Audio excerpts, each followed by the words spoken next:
Dear viewers, a very good evening. Welcome back to my channel World of English. My name is Samsuddin. I hope you guys are really doing well today. Today I'm gonna teach you a very important lesson.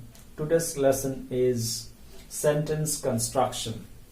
So in this lesson we are going to learn how to construct a sentence. Okay? So without wasting much of your time, let's get into the topic directly. Okay? তো বন্ধুরা দেখো, আমি প্রথমে লিখেছি spoken English for beginners. এই লেসনটা, আজকে যে লেসনটা আমি তোমাদের শেখাবো সেটা হচ্ছে যে অনলি ফর দ্য বিগিনার্স, যারা একদম প্রথমেই স্টার্ট করতে চাইছো, ইংরেজি ভাষাটা কিভাবে বলতে হবে, ইংরেজি সম্পর্কে বিশেষ কোনো ধারণা নেই, ঠিক আছে? তো সেই সমস্ত স্টুডেন্টসদের জন্য বা সেই সমস্ত ভিউয়ার্সদের জন্য আজকের এই লেসনটা। তো এই লেসনের মাধ্যমে আমরা শিখবো যে কিভাবে ছোট ছোট সেন্টেন্সকে আমরা কারেক্টলি কনস্ট্রাক্ট করতে পারি, কিভাবে ছোট ছোট সেন্টেন্স আমরা বানাতে পারি। তো দেখো, প্রথমেই আমি একটা সেন্টেন্স লিখছি, একদম খুব ছোট সেন্টেন্স। যদি বলি আমি খাই, আমি খাই যদি বলি, তাহলে এটাকে আমরা ইংরেজিতে কিরকম ভাবে বলতে পারি? আমি খাই, আমি খাই, এটা আমরা জানি, এটা খুবই সিম্পল। আই মানে আমি, আর খাই ইংরেজি হলো ইট। আমি খাই, তাহলে আমি ইংরেজিতে বলতে পারি আই ইট। কিন্তু যদি বলি যে সে খায়, সে খায়, সে খায়, এটাকে আমরা ইংরেজিতে কিরকম ভাবে বলবো? সে ইংরেজি হলো হি, আর খাই ইংরেজি হলো ইটস। কেন ইটস হলো? আয়ের ক্ষেত্রে ইট হলো, আমি খাই যখন বলছি তখন আই ইট হচ্ছে, আর যখন সে খাই বলছি তখন হি ইটস বলছি। হি ইটস তখনই হয় যখন থার্ড পারসন সিঙ্গুলার নাম্বার যখন থাকবে, তখন কিন্তু ভার্বের সাথে এস যোগ করতে হবে। হি ইটস, আমি খাই আই ইট, সে খায় হি ইটস। এখানে ধরো সে বলতে ছেলেটির কথা বলছি, কিন্তু যদি বালিকাটির কথা বলি তাহলে আমি বলতে পারি যে বালিকাটি, যদি বলি বালিকাটি খায়, বালিকাটি খায়, তাহলে আমি বলতে পারি the girl it's, the girl it's, অথবা আমি বলতে পারি সি ইটস। তাহলে দেখো ডিফারেন্স কিরকম হচ্ছে। আমি খাই আই ইট, এখানে দেখো সে খায় হি ইটস। যেহেতু ছেলের কথা আমি এখানে চিন্তা করে বলছি, তাহলে আমি বলতে পারি সে খায়, তাহলে হি ইটস হলো। বালিকাটি খায়, দ্য গার্ল ইটস। কারণ কি? এখানে ইটস এস যোগ হলো, কারণ হচ্ছে third person singular number. He eats এটাও থার্ড পারসন সিঙ্গুলার নাম্বার, সেই জন্য ভার্বের সাথে এস যোগ হয়েছে। হি ইটস, দ্য গার্ল ইটস। ঠিক আছে, এটা আমাদের মনে রাখতে হবে। এটা ছাড়া ধরো আমি যদি বলি যে আমরা খাই, আমরা খাই যদি বলি, দেখো আমি লিখছি আমরা খাই, আমরা খাই যদি বলি, তাহলে এটাকে আমরা যদি ইংরেজিতে ট্রান্সলেট করি এরকম হবে উই ইট। উই ইটস কিন্তু হবে না, উই ইট হবে। ঠিক আছে, প্রথমটা ছিল আই ইট, তারপরেরটা দেখো হি ইটস বা শি ইটস বা দ্য গার্ল ইটস, আর আমরা খাই যখন বলছি উই ইট হচ্ছে। যদি বলি তুমি খাও, তাহলে তুমি খাও ইংরেজিতে কি হবে? তুমি খাও যদি আমি লিখি, এটাকে আমরা ইংরেজিতে কিরকম ভাবে বলতে পারি? তুমি খাও, তুমি খাও, তাহলে কি হবে? ইউ ইট, ইউ ইট। তুমি খাও, ইউ ইট। আমি খাই, আই ইট। সে খায়, হি ইটস বা শি ইটস। তোমরা খাও, একই রকম হবে, ইউ ইট। ঠিক আছে, তো দেখো চেঞ্জেস কিরকম। একটা জায়গায় চেঞ্জেস হচ্ছে নর্মালি, সেটা হচ্ছে যখন আমি বলছি থার্ড পারসন সিঙ্গুলার নাম্বার, সে খায় বা বালিকাটি খায়, সেখানে কিন্তু ভার্বের সাথে এস যোগ হচ্ছে। হি ইটস বলেছি, দ্য গার্ল ইটস বলেছি। বাকি সব ক্ষেত্রে কিন্তু আমরা নর্মালি কোনো এস যোগ করব না, আমরা নর্মালি সেন্টেন্সটাকে ট্রান্সলেট করব তুমি খাও, ইউ ইট। আমরা খাই, উই ইট। তারপরে আমি খাই, আই ইট। আয়ের সাথে ইটস হবে না কিন্তু, আই ইট। সে খায়, he eats. The girl eats, she eats, এরকম হবে। ঠিক আছে, ঠিক একই রকম ভাবে আমরা প্রত্যেকটা সেন্টেন্স কিন্তু যখন আমরা ইংরেজিতে কথা বলি তখন কিন্তু নরমালি অনেক ধরনের আমরা অনেক রকমের আমরা সেন্টেন্স তৈরি করে বলি। তো যেমন ধরো আরেকটা ছোট্ট একটা সেন্টেন্স আমি লিখছি এখানে, আমি বুঝি।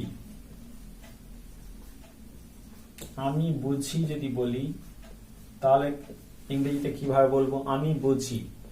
এটা আমি ইংরেজি আই, আর বুঝি ইংরেজি হলো আন্ডারস্ট্যান্ড। I understand. আমি বুঝি, আই আন্ডারস্ট্যান্ড। এখানে কিন্তু একটা ভার্ব আছে যেটা উজ্জ আছে, ডু ভার্ব আছে এখানে, আই ডু আন্ডারস্ট্যান্ড। কিন্তু যেহেতু do does did never sets in positive sentence, positive সেন্টেন্সে ডু ডাজ ডিড বসে না, সেজন্য কিন্তু আমি এখানে লিখিনি। আই আন্ডারস্ট্যান্ড মানে আমি বুঝি। যদি বলি যে সে বোঝে, আই আন্ডারস্ট্যান্ড মানে আমি বুঝি। যদি বলি যে সে বোঝে তাহলে কি হবে? সে বোঝে। সে বোঝে তাহলে হবে হি। হি মানে সে, হি। বোঝে ইংরেজি হলো আন্ডারস্ট্যান্ডস। এখানেও দেখো এসটা যোগ হলো। যদি বলি সে বোঝে না তাহলে কি হবে? He doesn't understand. ডাজন্ট সাথে নটটা টাই আপ হয়ে গিয়ে ডাজন্ট, হি ডাজন্ট আন্ডারস্ট্যান্ড, সে বোঝে না। ঠিক আছে, তাহলে আমি বুঝি, আই আন্ডারস্ট্যান্ড। সে বোঝে, he understands. He understands, s যোগ হলো। আর যদি বলি তুমি বোঝো তাহলে কি হবে? বা তারা বোঝে, ধরো লিখছি তারা বোঝে। তারা বোঝে, তারা বোঝে। তাহলে এটা আমরা ইংরেজিতে যখন ট্রান্সলেট করব তখন এরকম হবে, they understand. They understand, STAND, understand. They understand, এখানে কিন্তু কোনো এস যোগ হবে না। তাহলে আমি বুঝি, আই আন্ডারস্ট্যান্ড। সে বোঝে, হি আন্ডারস্ট্যান্ডস। তারা বোঝে, দে আন্ডারস্ট্যান্ড। তুমি বোঝো, এখানেও কিন্তু কোনো এস যোগ হবে না। তুমি বোঝো তাহলে এটা হবে তুমি বোঝো, বয়কার বোঝো। তুমি বোঝো তাহলে এটা কি হবে? তুমি বোঝো। You understand, you understand, you understand. You understand মানে তুমি বোঝো। তাহলে এটা কি হলো? তুমি বোঝো, ইউ আন্ডারস্ট্যান্ড। ঠিক আছে, আমি বুঝি, আই আন্ডারস্ট্যান্ড। তুমি বোঝো, ইউ আন্ডারস্ট্যান্ড। আমরা বুঝি, উই আন্ডারস্ট্যান্ড। সে বোঝে, হি আন্ডারস্ট্যান্ডস, শি আন্ডারস্ট্যান্ডস। ঠিক আছে, তো দেখো শুধুমাত্র একটা ক্ষেত্রেই চেঞ্জ হচ্ছে, সেটা হচ্ছে হি বা সে যখনই আমি বলছি তখনই কিন্তু, সে বা তিনি যখন বলবো তখনই কিন্তু এস যোগ হচ্ছে ভার্বের সাথে। হি আন্ডারস্ট্যান্ডস, শি আন্ডারস্ট্যান্ডস। কিন্তু বাকিগুলোর ক্ষেত্রে তুমি বোঝো, আমি বুঝি, তারা বোঝে, এখানে কিন্তু কোনো এস যোগ হচ্ছে না ভার্বের সাথে। I understand, you understand, they understand, but he understands, she understands. ঠিক একই রকম ভাবে দেখো, আমি যদি বলি আমি যাই, আমি যাই যদি বলি তাহলে ইংরেজিতে কি রকম ভাবে বলবো? আমি যাই। আমি যাই মানে এটাকে আমরা নরমালি বলতে পারি I go. I go মানে I do go, এখানে দুটা উজ্জ আছে। I go মানে আমি যাই। যদি বলি যে সে যায় তাহলে কিরকম হবে? আমি যাই, আই গো। সে যায়, সে যায়। তাহলে এটা হবে হি গোজ, হি গোজ। আমি যাই, আই গো। সে যায়, হি গোজ। যদি বলি তারা যায়, তারা যায়, তারা যায়, তারা যায়, তাহলে এটা আমরা বলতে পারি দে গো, দে গো। তাহলে আমি যাই, আই গো। সে যায়, হি গোজ। হি গো কিন্তু হয় না, হি গোজ। থার্ড পারসন সিঙ্গুলার নাম্বারের সময় তোমার ভার্বের সঙ্গে এস যোগ করতে হবে, এটা আমাদের মনে রাখতে হবে। He goes, she goes. কিন্তু I go, they go, we go, I go. তাহলে ঠিক সেরকম ভাবে তারা যায়, দে গো। আই গো মানে আমি যাই, সে যায়, হি গোজ। অথবা সে বালিকাটি যায়, দ্য গার্ল গোজ। যদি বলি তারা যায় এটা হবে দে গো। তোমরা যাও, ইউ গো, এরকম ধরনের কিন্তু শুধুমাত্র একটা জায়গায় লক্ষ্য রাখতে হবে, সেটা হচ্ছে যখনই আমি সে যায় যখন বলবো, সে যায় বা তিনি যান এরকম যদি সেন্স থাকে তখন আমি বলতে পারি হি গোজ বা শি গোজ। ঠিক আছে, বাকি ক্ষেত্রে কিন্তু কোনো এস যোগ হবে না ভার্বের সাথে, সবসময় এটা মনে রাখতে হবে। এটা কিন্তু সেন্টেন্স কনস্ট্রাকশনের প্রথম এটা একটা নিয়ম। ঠিক আছে, যখনই তুমি আই গো বলবে তখন সেন্টেন্সটা কারেক্ট হবে, যখনই ভুল করে যদি বলো আই গোজ তাহলে কিন্তু ভুল হয়ে যাবে। তো সবসময় এটা আমাদের মনে রাখতে হবে প্রপারলি কিভাবে আমরা সেন্টেন্সটাকে কারেক্ট করে বলতে পারি এবং ইউজ করতে পারি। ঠিক আছে, ঠিক একই রকম ভাবে আরো সেন্টেন্স আমি লিখছি, দেখো এখানে সে আসে যদি বলি হি কামস, হি কামস। যদি বলি সে আসে না, এখানে দেখো ভার্বের সাথে এস যোগ হয়েছে, কাম মানে আসা, এটা একটা ভার্ব, তার সাথে এস যোগ হলো হি কামস। হি কাম কিন্তু কখনোই হবে না। সে আসে বা তিনি আসেন যদি বলি তাহলে ইংরেজিতে হবে হি কামস। হি কাম কিন্তু হবে না, হি কাম কিন্তু হবে না, হি কামস হবে, হি কামস, শি কামস। সবসময় এমন ভাবে প্র্যাকটিস করতে হবে যাতে করে যখনই তুমি হি বলবে তখনই কিন্তু অটোমেটিক্যালি কামস তোমার ব্রেনের মধ্যে আসতে হবে, অটোমেটিক্যালি এটা হতে হবে। তো প্র্যাকটিসটা সেই লেভেলে তোমাকে করতে হবে। He comes, she comes, he comes, she comes. ঠিক আছে, I come, they come, we come, এগুলো কিন্তু কাম বলছি, যখনই হি কথা চিন্তা করছি তখনই কিন্তু হি কামস হচ্ছে, হি কামস, শি কামস। ঠিক আছে, যখন এটা আমি নেগেটিভ করব তাহলে আমি বলতে পারি হি ডাজন্ট কাম, ডাজন্ট কাম। দেখো এখানে ডাজটা চলে এলো, হি ডাজন্ট কাম হবে, হি ডু কাম কিন্তু হবে না, হি ডাজন্ট কাম হবে। সে আসে, হি কামস, সে আসে না, he doesn't come, he doesn't কাম। এটা যদি ইন্টারোগেটিভ করো এরকম হবে ডাজ হি কাম, যদি নেগেটিভ ইন্টারোগেটিভ করো ডাজন্ট হি কাম, যদি কোশ্চেন ট্যাগ করো ডাজ হি বা ডাজন্ট হি, এরকম ভাবে সেন্টেন্সটাকে তোমাকে কনস্ট্রাক্ট করতে হবে। হি কামস, সে আসে, হি ডাজন্ট কাম, সে আসে না, ডাজ হি কাম, সে কি আসে, ডাজন্ট হি কাম, সে কি আসে না, ডাজ হি, ডাজন্ট হি। ঠিক আছে, তো এইরকম ধরনের তোমাদের সেন্টেন্সটাকে শিখতে হবে এবং কারেক্টলি তোমাকে ইউজ করতে হবে। ঠিক আছে, আরো সেন্টেন্স দেখি চলো। এটা হচ্ছে গ্রামারের বেসিক নিয়ম, যেটা আমরা সেন্টেন্স কনস্ট্রাক্ট করতে গেলে আমাদের লাগে। কারেক্টলি কিন্তু আমরা তখনই করতে পারবো যখন কিন্তু আমরা এরকম ভাবে প্র্যাকটিস করব। আই গো, আই যখনই বলবো তখন গো হবে, গোজ কখনোই কিন্তু ভুল করেও যেন মুখ দিয়ে না বের হয়। ঠিক আছে, I go, he goes, she goes, they go, we go, you go, but কখনোই কিন্তু ইউ গোজ হবে না, উই গোজ হবে না, কিন্তু হি গোজ হবে, শি গোজ হবে। কেন হবে? কারণ এটা হচ্ছে থার্ড পারসন সিঙ্গুলার নাম্বার। এটা গ্রামারের রুল অনুযায়ী ভার্বের সাথে এস যোগ করতে হয়, এটা গ্রামারের রুল। তো সেই কারণে আমাদেরকে যখনই আমরা হি গোজ বলবো, শি গোজ বলবো, সে বোঝে না, হি ডাজন্ট আন্ডারস্ট্যান্ড, সে বোঝে, হি আন্ডারস্ট্যান্ডস, দেখো এসটা লাগালাম লাস্টে, হি আন্ডারস্ট্যান্ডস। তো এরকম ভাবে তোমাদের প্রত্যেকটা সেন্টেন্সকে কিন্তু এরকম সেন্স দিয়ে তোমাদের সেন্স অ্যাপ্লাই করে তারপরে তোমাদেরকে সেন্টেন্সটা বলতে হবে। কি হবে? I drink, I drink milk every day. Every day. I drink milk every day. আমি প্রতিদিন দুধ খাই। যদি বলি যে আমি প্রতিদিন দুধ খাই না, তাহলে এটা হলো I don't drink milk every day. আমি প্রতিদিন দুধ খাই না। ইংরেজিতে কিরকম হবে? I don't drink milk every day.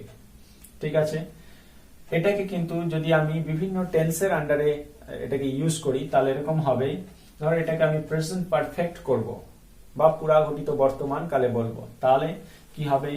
আমি বলতে পারি যে আমি একটু আগে দুধ খেয়েছি। যদি বলি I have drank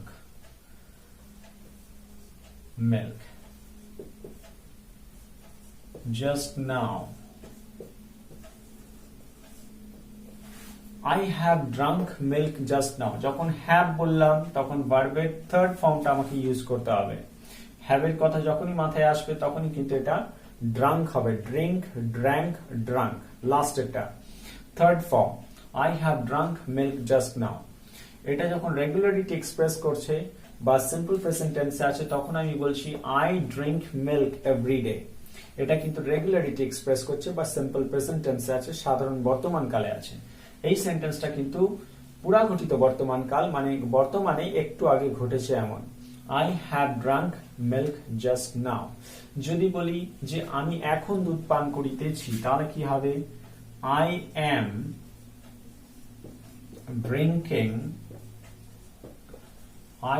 drinking milk now. I am drinking milk now মানে হলো আমি এখন দুধ পান করিতেছি। তাহলে এখানে দেখো am বসিয়েছি, এইটা ভার্ব হলো মেইন ভার্ব ড্রিঙ্ক, তার সাথে আইএনজি যোগ করেছি। যখনই আমি ইজ am আর যখন এখানে লিখবো তখন কিন্তু ভার্বের সাথে আইএনজি মাস্ট আমাকে যোগ করতেই হবে।